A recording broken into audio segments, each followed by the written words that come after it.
অন্যান্য সময় তো আমরা অনেক ভোগান্তি পৌঁছাতে হতো, বাড়ি থেকে ঘাটে আসতাম, ঘাটে আসি অনেকক্ষণ দাঁড়াইতাম টিকিট কাউন্টারে, এরপরে আবার আপনার স্পিড বোট কিংবা মাল বোট বা অন্যান্য বোটে করে তারপরে ওই পারে নামতাম, আবার ওইখান থেকে গাড়িতে উঠতাম। তো টোটালি অনেকটা সময়ের ব্যাপার ছিল এবং প্লাস অনেকটা হয়রানি এবং ক্লান্তির ব্যাপার ছিল।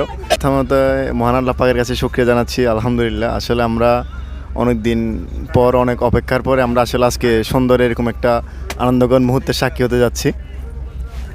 বিশেষভাবে ধন্যবাদ আর কৃতজ্ঞতা জ্ঞাপন করছি যে আজকের এই ফেরি যুগের জন্য, ফেরি চলাচলের জন্য যারা এই সন্দ্বীপের অক্লান্ত পরিশ্রম করেছেন, যার কারণে আজকে আমরা একবারে এনামনাহাট থেকে এসি বাসে করে ফেরি যুগে একবারে হালিশহর অর্থাৎ আমাদের গন্তব্যস্থলে পৌঁছাতে পারবো। আসলে অন্যান্য সময় তো আমরা অনেক ভোগান্তি পৌঁছাতে হতো, বাড়ি থেকে ঘাটে আসতাম, ঘাটে আসি অনেকক্ষণ দাঁড়াইতাম টিকিট কাউন্টারে, এরপরে আবার আপনার স্পিড বোট কিংবা মাল বোট বা অন্যান্য বোটে করে তারপরে ওই পারে নামতাম, আবার ওইখান থেকে গাড়িতে উঠতাম। তো টোটালি অনেকটা সময়ের ব্যাপার ছিল এবং প্লাস অনেকটা হয়রানি এবং ক্লান্তির ব্যাপার ছিল। কিন্তু আসলে এখন আমরা একবারে একটা বাহনে করে এক জায়গা থেকে আমাদের গন্তব্যস্থলে পৌঁছাতে পারতেছি, এটা আসলে অনেক আনন্দের একটা বিষয়। তো আসলে আজকের এই অনুভূতিটা ভাষায় প্রকাশ করার মতো না।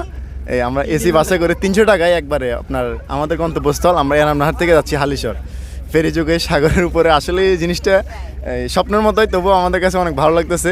আসলে মহান রবের প্রতি শুকরিয়া, তাও পাশাপাশি যারা আমাদেরকে আজকের এই সুন্দর এই ব্যবস্থাটা করে দিয়েছেন ওনাদের প্রতি কৃতজ্ঞতা। ওনাদের জন্য মহান আল্লাহ পাকের কাছে দোয়া থাকবে। ধন্যবাদ।